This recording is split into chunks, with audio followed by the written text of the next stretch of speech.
Hey, Yusra. All right, Joanie's here. We're going to bring her on in. And again, you can still tell me what you're doing for your holidays below. I'd love to know.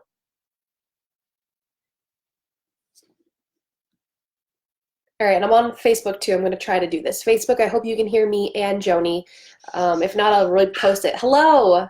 Hi. Hey, Amanda. How are you? I'm good. How are you, Joanie? I'm good. Thank you.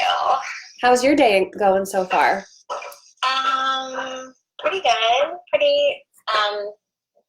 Sorry, on my window, it sounds like those are gunshots, but I don't think it might just be like a skateboard or something. A little bit alarmed. My day is great.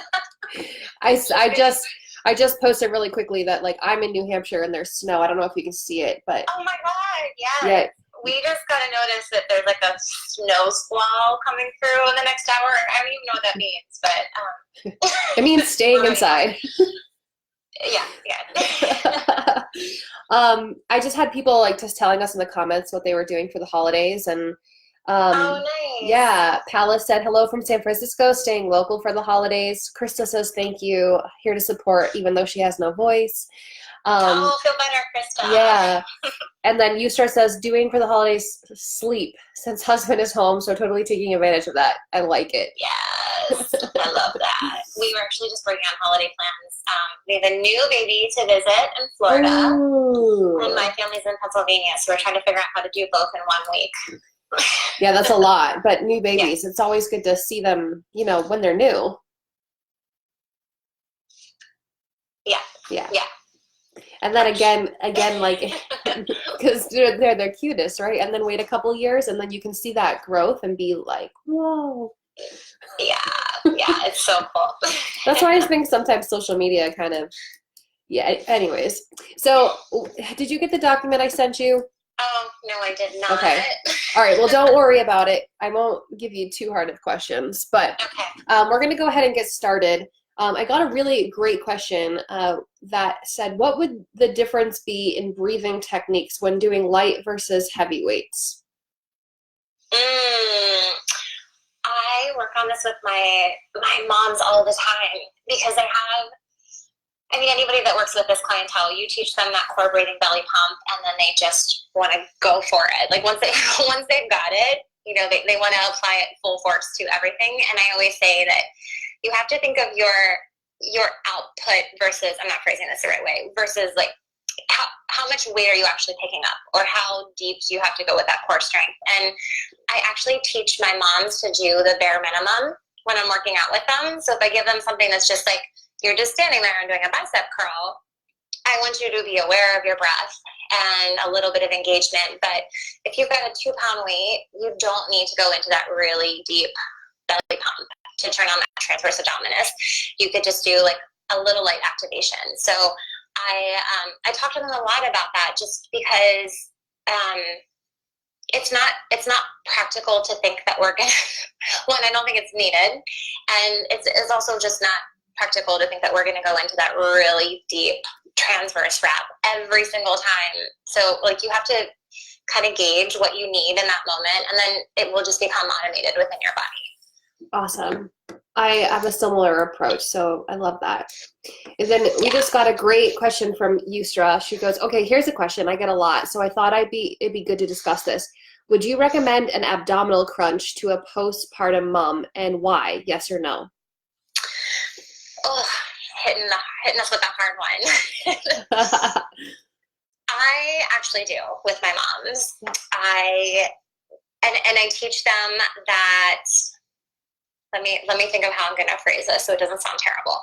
I teach them how to do a crunch in a way that is going to protect them in a class, because my goal is not to keep them forever as a personal trainer, because well, I could, it's just not my specialty. So I want them within that early postpartum period. So I'm teaching them, I'll give them the example, I'll put an 8-pound weight on their chest and I'll lay them down and I'll say, okay, you have a sleeping baby on your chest and you're going to crunch up to grab your cell phone. Let's talk about how you're going to do that. So I have them apply that core breathing belly pump in that moment when they're coming up, trying to avoid any coning or doming, and just teaching them how to go into that engagement. So when they're doing those everyday moves that are going to happen in early postpartum, they have the protection there. And I do that when I'm doing the one-on-ones in home with my brand new moms, because I start them at 2 weeks post. And then if I'm teaching a group class, I say the rest of the world would call this a crunch. We're going to call it, there's a sleeping baby on your chest. How do you get up from here? And we just go through really tiny, really slow, just more education than anything, but just giving them that information because they need to know it. Yeah, absolutely. And I'm in a similar boat. We don't necessarily coach crunches in a group setting, but I love that you do and that you bring it into that functionality. But with my private clients postpartum, I'll definitely show them how to introduce back into a crunch the correct way with that proper intra-abdominal pressure, because they are going to go off and go back to their classes, and there are going to be plenty of crunches in those classes. So yeah. All right. Also, Jocelyn asked, what are your thoughts on belly wraps? These questions are hard today. These are I'm sorry. You can always say pass. Okay. So belly wraps, I generally discourage them. The only time that I don't is if someone has a C-section and they need that abdominal support right out of the starting gate. I had to wear not a wrap, but more of like a binder for probably my first 2 weeks on and off after my C-section with my daughter. I'm assuming we're talking like wraps in postpartum.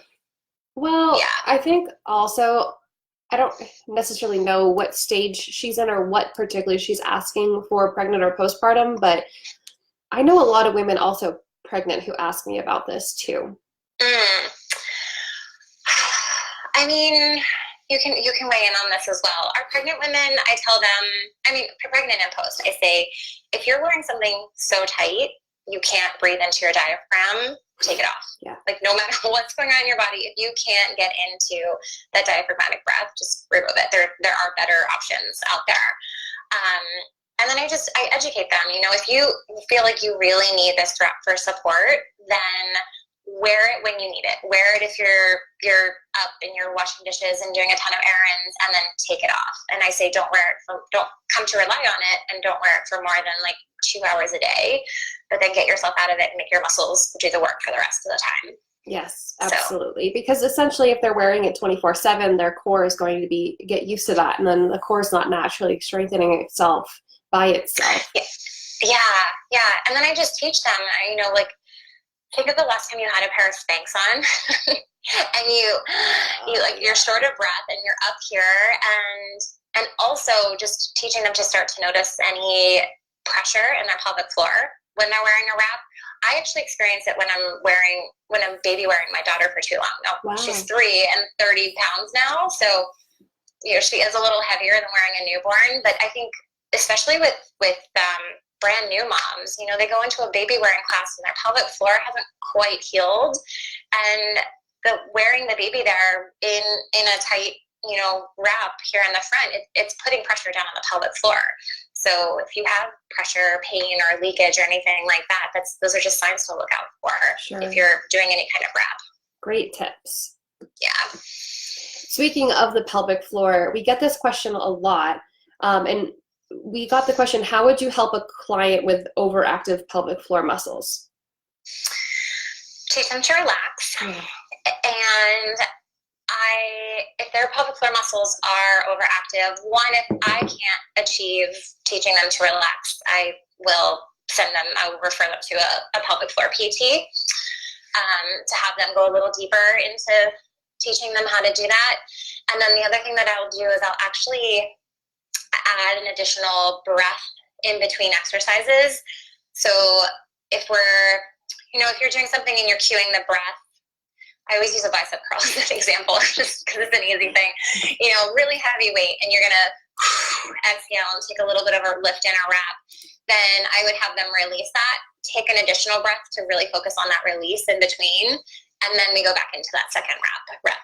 Very cool. Versus just like turn it on, turn it off, turn it on. Like we take that extra time to release in between the 2 reps, so they start to feel the release. Yeah, very cool. And I just wanted to let everyone know too that if you have questions, they come in precedence if you ask them right here on the live. I think I did a really bad job with an introduction. I just remembered too, I never had you introduce yourself, and I just we jumped right in. I'm supposed to be Krista today. So I know. People are like, who is this? I'm just kidding. I feel like I just assume that everyone knows who you are. Oh, so no. Yeah. Yeah. Well, I'm Joanie Johnson, and I've been through the DCC and oh my God, I always mess up the letters on this. The corrective exercise specialist through Fit for Birth. And I also am the former co-founder of Fit Pregnancy Club here in New York City. So right now I'm taking a pause after starting the studio and just kind of reevaluating at the moment, and excited to hopefully be doing some more things with Fit for Birth. Yeah, absolutely. We're excited too. Well, thank you. And again, everyone, if you have questions, you can go ahead and leave them down in the comments. And Shawnee said it's an amazing live. Oh, awesome. Hi, Joanie. She's here. I love seeing you pop up on there. All right. Ashley said, any tips or cues you use in a large group setting to help achieve proper core activation? Yeah, groups are they are tough. I teach the breath up front, and you kind of just have to let a lot go when you're in a group setting. You lay the foundation to the best of your ability in a way that keeps the class moving, and then you look for any trouble signs throughout. So we always kept our classes, or the FPC does keep their classes small. And that was always one of my requirements. Like if I have more than 12 people in a room, my brain just explodes, because you have people in there that have taken class 10 times, you have people that are there for the first time, and you know that your first timers are not breathing correctly. So I find those moments within the class to get to them one-on-one. You know, the slower sections of class where you can put everyone else on autopilot, you go up and you do some either hands-on feedback, or just try to figure out what they need with that cueing. But you just teach it to the best of your ability at the start, and then you can always take the time before class, after class, to hit those people that need a little extra work with it. Yeah, absolutely. And sometimes I will even say things out loud during class, like, all right, mamas, I'm not seeing enough movement in the belly, because sometimes I can notice that their chest is rising. Try to move that breath from your chest back down into your core, even if you need to slow down, go at your own pace. Because I think sometimes moms will focus more on the movement, so they're trying to copy exactly what we're doing at the pace we're going at too. Yeah.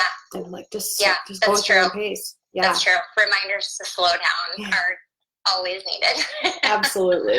And then there's just those other cues, like the ones that we use all the time. Inhale, fill belly and ribs. Exhale, belly relaxes, or exhale, hug your baby or hug your belly, and Mm-hmm. So, but then again, we don't always need, like you were saying before, that aggressive TVA wrap in every single exercise. Right. Yeah. Right. Yeah.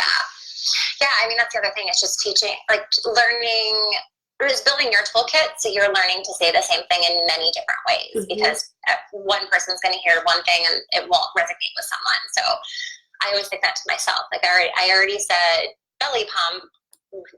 Next time I'll say wrap and hug the baby. Just throwing that out there so you try to reach everybody. Yeah. Because the one thing will be like, oh, I get it now for someone. Yeah. All right, cool. We're almost about at 15 minutes. Do you want to do one more question? Sure. Let's do one more.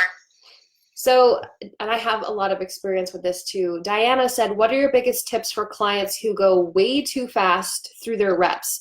Sometimes this happens to me, and we finish the template I created for my client with way too much time at the end of our session.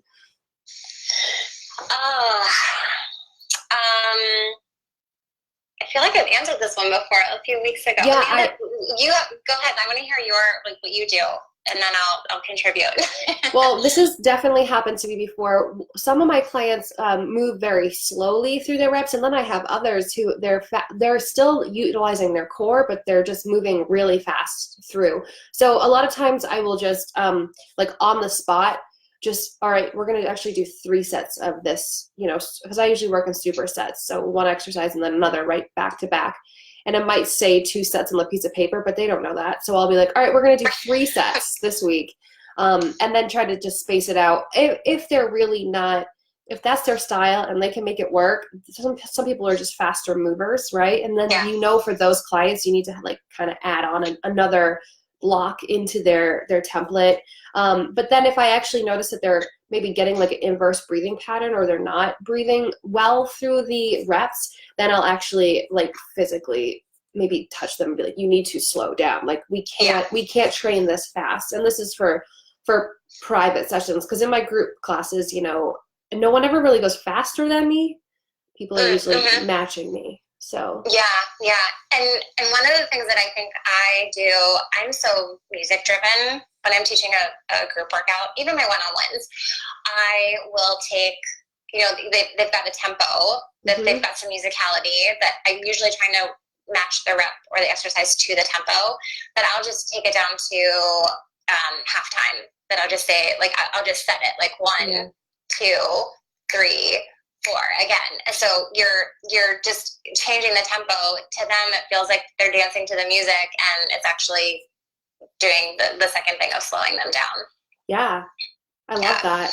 That's a great one. And Joanie also says some clients take breaks and others don't, and that's so true too. I've had clients who stop a lot to drink water, and then clients are just like, what's next? What's next? So you have to just always be prepared. Maybe even like writing at the bottom. I actually have a section, sometimes I put just in case, and I just put some extra stuff there in case you are someone who actually gets nervous on the spot and you like get that blockage. Like, I can't think of an exercise. I'm a trainer, but I don't know what to say. Yeah. You should just write that down before you go in. So yes, good to have extra. Yeah, and then Yusra, going back to the previous question, about the proper core activation from Ashley, Yusra said, I learned this recently that saying the word set activates your TVA, which is really cool. Oh, cool. Yeah. Like yelling like ready, set, go set? Or I think so. And let's try it. Set. Oh, I did it. It like shocks you into it. Yeah. Great. Because you hear set and your body automatically is just like, okay, I'm ready. Yeah. Oh, that's so interesting. User, that's so helpful. Thank you. That is really cool. She also wrote, very cool to try and have your hands there. And so when I just did it, I had my hands there and I felt the contraction of the TVA. So. Yeah. It scares the TVA into working. Yeah. No, just saying the word set, she said. Oh, that's so cool. I love that I have that trick now. Thank you. Yeah, thank you. All right. Well, that's a really great way to end, I think, with that. So everyone go practice their sets. Yeah, love it. And we are actually, I believe we're going to take the next 2 weeks off because our lives are on Wednesdays, and next Wednesday is Christmas, and the Wednesday after that is New Year's Day.